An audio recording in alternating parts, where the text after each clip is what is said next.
Olá, meu nome é Sofia Machado, eu sou professora de língua portuguesa, atuo há 10 anos na rede, tenho pós-graduação em gramática e trabalho há muitos anos com redação, principalmente redação oficial, por trabalhar dentro de uma editora.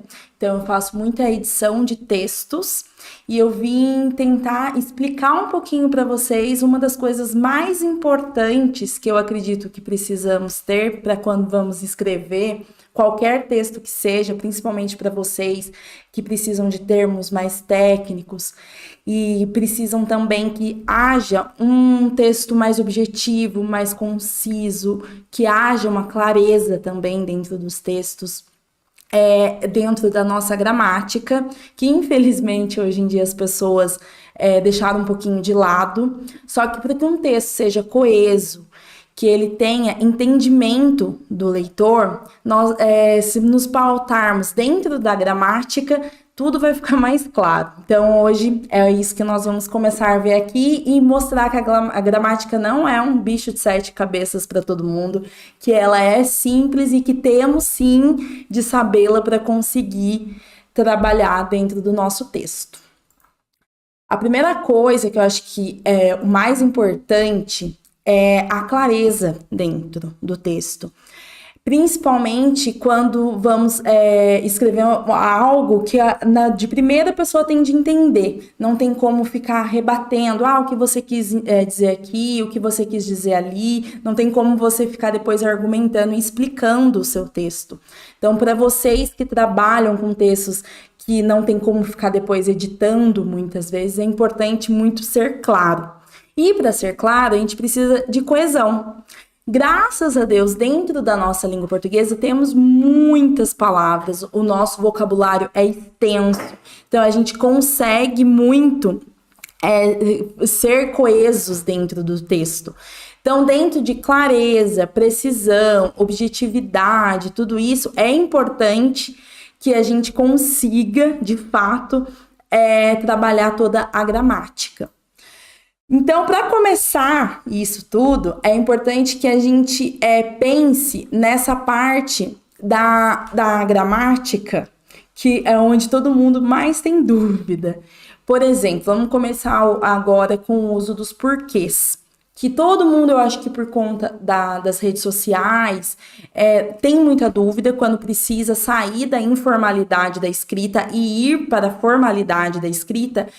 Qual porquê que eu devo usar, quando eu devo usar e o porquê que nós temos 4 porquês dentro do nosso português na escrita, porque na fala eles não mudam em nada, mas dentro da escrita há os 4 porquês e cada um é para uma situação específica. Então não adianta você achar que qualquer um vai valer dentro do seu texto, que não vale de jeito nenhum. O primeiro porquê, então, que a gente pode pensar é o porquê separado, sem acento. Todas as vezes que vocês forem fazer uma pergunta, seja direta ou indiretamente, é importante que a gente comece a pensar, é o porquê separado, sem acento. Por exemplo, o porquê o céu é azul? É uma pergunta direta, tem um ponto de interrogação no final, então eu tô querendo saber o motivo do céu ser azul. Então, todas as vezes que você fizer uma pergunta no começo da frase que é direta, que vai haver o ponto de interrogação depois, você tem que escrever o porquê separado, sem acento. Só que existem as perguntas indiretas também, que é quando você vai colocar o porquê ali no meio da sua frase. Então, quero saber por que o céu é azul. Você está querendo saber o motivo do céu ser azul. Alguém vai ter de responder, a pessoa que você está falando vai ter de responder o motivo do céu ser azul. Então, esses porquês, que você está fazendo uma pergunta direto e indireto, são sempre separados, sem acento. Não existe exceção. O porquê junto, sem acento, é o porquê da resposta. Então, sempre que houver uma pergunta para você, você vai ter de responder assim. Por exemplo, vim aqui porque quero falar com você. Não consegui sair de casa porque choveu muito. Você está dando a explicação de alguma coisa, o motivo de alguma coisa para a pergunta que houve ali, certo? Então, é sempre junto, sem acento, e não há exceção também. O porquê separado com acento, ele também é um porquê de pergunta. Então, toda vez que você estiver indagando sobre algo, você tem de usá-lo, porém, ele é usado no final das frases ou quando ele vem sozinho numa frase. Se você está mandando somente o porquê, ele é separado com acento. Ou quando ele está no final das frases, ele é separado com acento também. Então, ele também é uma pergunta, é igual o porquê separado sem acento, só que ele é usado em final de frase ou quando ele estiver isolado, sozinho. Seja ele sozinho, ou ele depois de uma vírgula, ou ele depois de um ponto de final. Às vezes você quer fazer uma pergunta sobre algo, você faz um enunciado ali, querendo saber. Você nunca sai com suas amigas, ponto final. Por quê? Se você faz isso, você está isolando o porquê depois do ponto final. Então, é necessário que ele seja separado com acento, sem exceções também. O porquê junto com acento, ele é um substantivo. Então, ele sempre tem um macete que você sempre pode substituí-lo pelo substantivo o motivo. Não entendo o porquê de tanta confusão. Em tudo que eu faço existe um porquê. Se você substituir nessas duas frases motivo pelo o motivo, não entendo o motivo de tanta confusão, em tudo que eu faço existe um motivo, então você consegue saber se vai haver o porquê junto com acento ou não. Neste caso, geralmente ele vai vir junto com um artigo, seja definido ou indefinido. Nessa primeira frase tá o porquê, então tá com o artigo definido o. Na segunda, um porquê. Então, tá com o artigo indefinido um. Então, sempre ele vai vir com o artigo indefinido porque nós podemos substituí-lo por motivo, por ele ser um substantivo, tá? Então, a diferença dele e do porquê junto com acento pro porquê separado, que o porquê separado você não consegue dentro das suas frases substituir por motivo. Então essa é a grande diferença dele. Então toda vez que você quiser saber o motivo e não vai haver ali um ponto de interrogação no final, você vai ter de usá-lo, tá? E ele vem acompanhado do artigo tanto definido quanto indefinido, porque ele pode ser substituído pelo motivo. Isso não tem muito... não é muito difícil, porque os outros 3 porquês, 2 são para perguntas, um no início, outro no final, um para resposta das perguntas que foram feitas, e esse que você pode substituir por motivo. Você fala assim, é muito fácil, só que de tanto as pessoas usarem ele abreviado, acaba acontecendo isso, né? As pessoas não conseguem mais, na hora da escrita formal, conseguir de fato usar o porquê correto.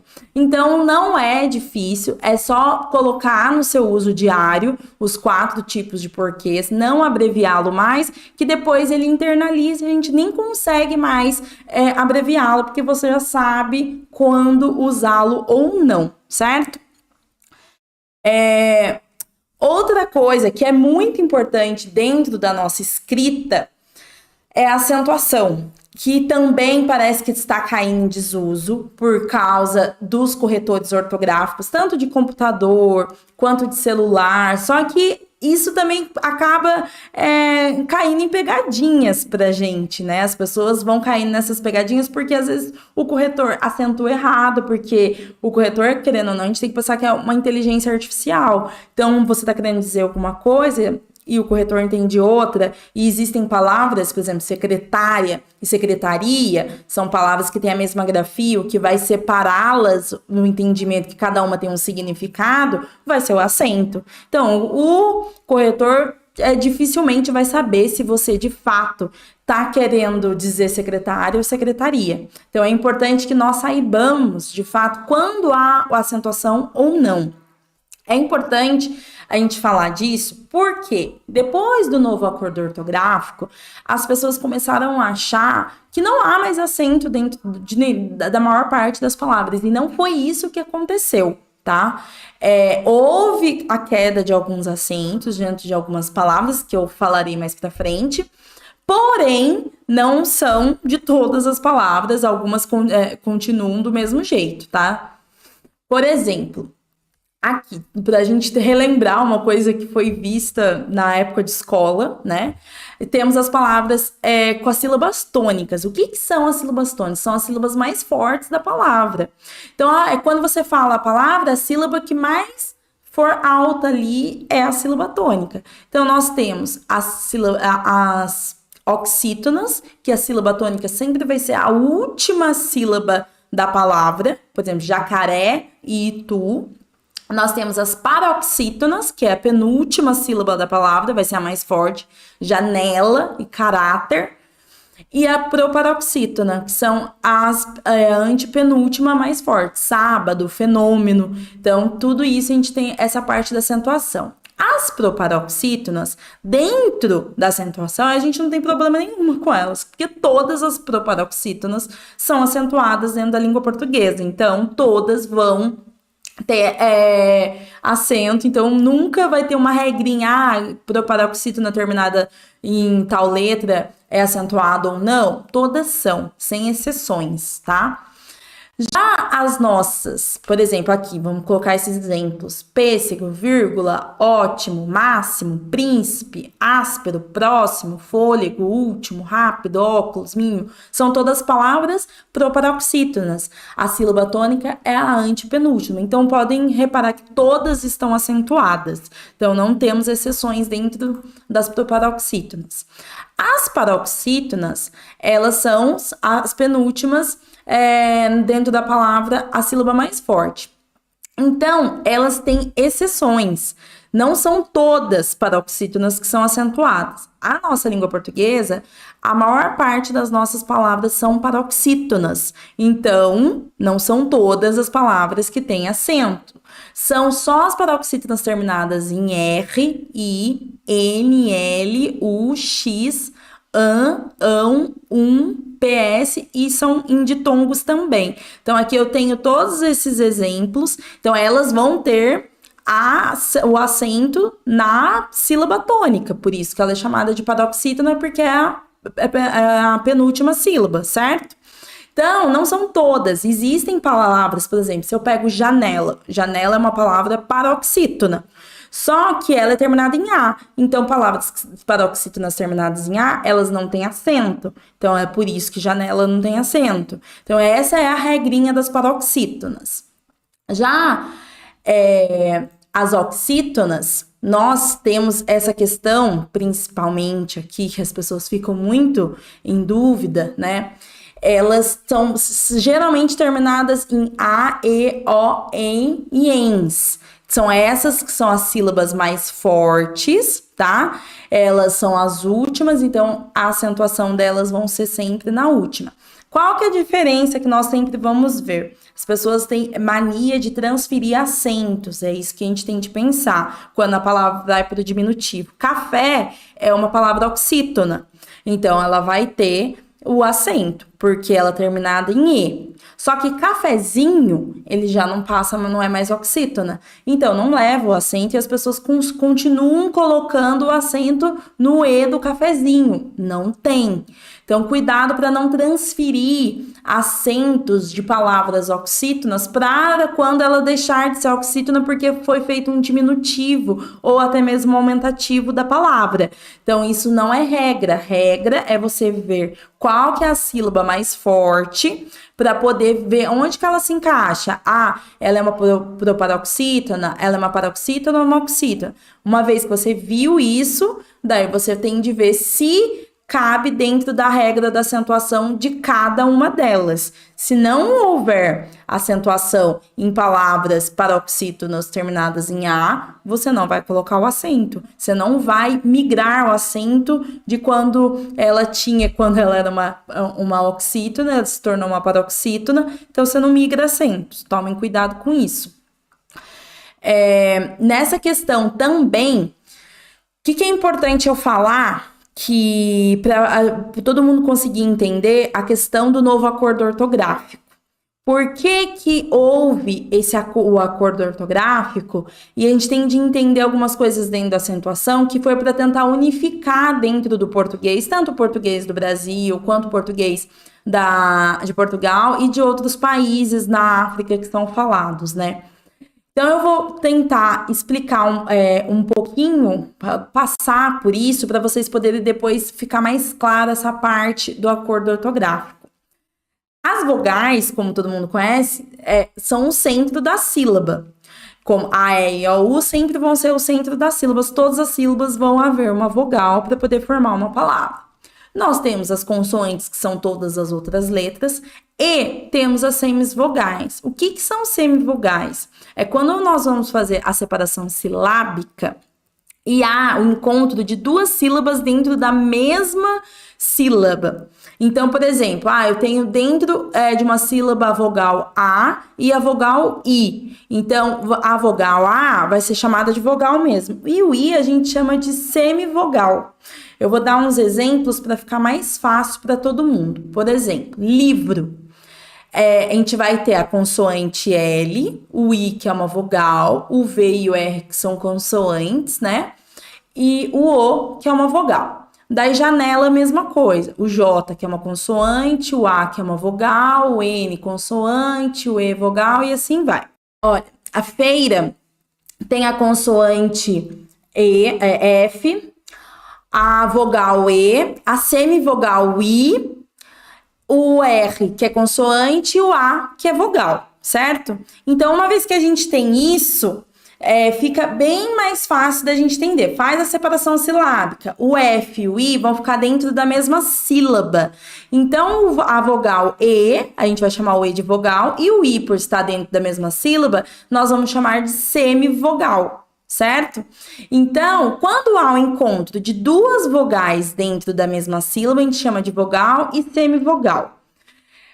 Então, se a gente continua aqui, por exemplo, dentro desse encontro, né, dentro das sílabas, a gente tem os encontros vocálicos, que são os ditongos. O ditongo é quando encontra uma vogal e uma semivogal dentro da mesma sílaba.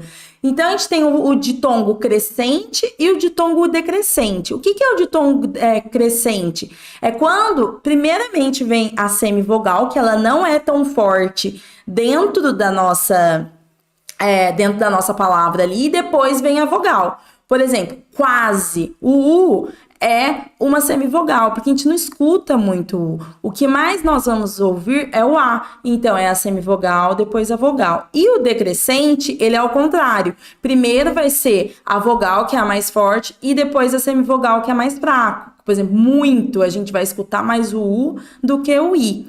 Então, existem os ditongos crescentes e os decrescentes. Existe o ditongo oral e o ditongo nasal. Qual que é a diferença deles? É dentro da pronúncia. Ditongo oral é quando o som da palavra sai somente pela boca. Por exemplo, caixa, peixe, mal, viu, herói. Ou quando você vai falando essas palavras, o ar vai saindo somente pela boca. Por isso que a gente chama de ditongo oral. Já o ditongo nasal, o ar vai sair tanto pela boca quanto pelo nariz. Se você fala mãe, cãibra, põe, muito, vejam, a hora que você vai falando vai saindo pelo nariz e pela boca, sem falar que eu consigo falar só pela boca. Não vai sair. Então, a gente chama de ditongo nasal, que sai pelos dois. Essa é a diferença entre um e o outro. Então, existem muitas palavras que existem na separação silábica, o encontro de uma vogal com uma semivogal, e dentro desse encontro vai haver os ditongos, tanto oral quanto nasal, dependendo da construção da palavra ali. Daí temos os tritongos, né? Como já não fosse fácil só o ditongo, a gente tem o tritongo também, que é quando é o encontro da semivogal, uma vogal, mais uma semivogal, que a gente faz a separação e dentro de uma sílaba vai haver 3 vogais juntas. Por exemplo, Uruguai, no final no guai, vai ser a semivogal U, o A, que é a vogal, e o I, que é a semivogal. Por que que o U e o I vão ser semivogais? O A, ele sempre vai ser vogal, porque na hora que nós falamos o A, ele sempre vai ser mais forte do que qualquer outra vogal. Então, ele sempre vai estar ali no meio, entre as duas semivogais. Saguão é a mesma coisa, enxaguei, quaisquer. Então, são todos tritongos orais e nasais. Já o tritongo somente nasal, enxaguam quando ele sai tanto o ar pelo nariz quanto pela boca, tá? Por que é importante que a gente aborde essa questão dessa parte da acentuação gráfica? É para poder entender de fato o que vai acontecer depois que houve o novo acordo ortográfico e o porquê caíram alguns acentos para poder dar essa unificada. Porque é muito difícil depois eu falar assim, olha, um ditongo crescente não tem mais acento. As pessoas ficam pensando, mas o que é um ditongo crescente? Como que eu vou diferenciar um ditongo crescente de decrescente? Porque são coisas que a gente acaba vendo quando a gente é muito criança. E é claro esquecimento de quem não tem de usar os nomes técnicos, né, no dia a dia. Então a pessoa fica sem saber qual de fato é a palavra que vai ter o acento, não vai ter mais. Então, a gente esclarecendo essa parte da acentuação, lembrando, né, que isso é mais relembrar essa parte da acentuação, fica mais fácil depois para todo mundo. Então, gente, continuando. Outra coisa que todo mundo tem muita dificuldade, que é dentro da acentuação, é em relação aos verbos. Todo mundo usa o verbo ter e o verbo vir dentro do plural de uma forma um pouco errônea na escrita, porque na fala não tem mudança, mas na escrita é muito importante para conseguir fazer essa parte da concordância com o sujeito dentro das frases, né? Quando a gente está usando os verbos ter e vir dentro da terceira pessoa do singular, não vai haver acento de forma alguma. Mas quando a gente usa na terceira pessoa do plural, eles vão receber o acento gráfico de qualquer forma. Então, quando eu falo eles têm, eu tenho de concordar com o sujeito que está na terceira pessoa do plural. Então, eu tenho de colocar o acento. Eles vêm é a mesma coisa, eu tenho de colocar o acento de qualquer forma. E isso, às vezes, pode até atrapalhar um pouco o entendimento do seu leitor no que você está escrevendo, por ter esquecido um acento e não concordar a frase com o sujeito. Então, é muito importante ver. Eu estou colocando o sujeito no plural, às vezes a gente não está nem demarcando o sujeito com um pronome pessoal, né? Eles, ele, às vezes são com objeto, com coisas, dependendo do que você está escrevendo. Então, você tem que ver se o sujeito está, de fato, no plural ou não. Se está, você tem de colocar um acento sim, porque senão, gramaticalmente está errado. Temos também o que, quando ele é um pronome interrogativo, que é muito importante que as pessoas acentuem. Por exemplo, a lei está se referindo a quê? Eu estou querendo saber o motivo do que é o motivo, a circunstância do que é aquilo que eu estou perguntando está acontecendo. Então, é importante que haja o acento quando ele é pronome interrogativo. Senão, ele se torna um pronome relativo. Quando o que é um pronome relativo, ele não tem acento nenhum. Só quando ele é um pronome interrogativo. Geralmente, ele está no final de frase, assim. E você vai colocar um ponto de interrogação nele também. Então, a parte de acentuação é esta, tá? Agora, no próximo bloco, a gente volta falando mais sobre os vícios de linguagem e outras coisinhas gramaticais também que são importantíssimas para vocês escreverem um bom texto.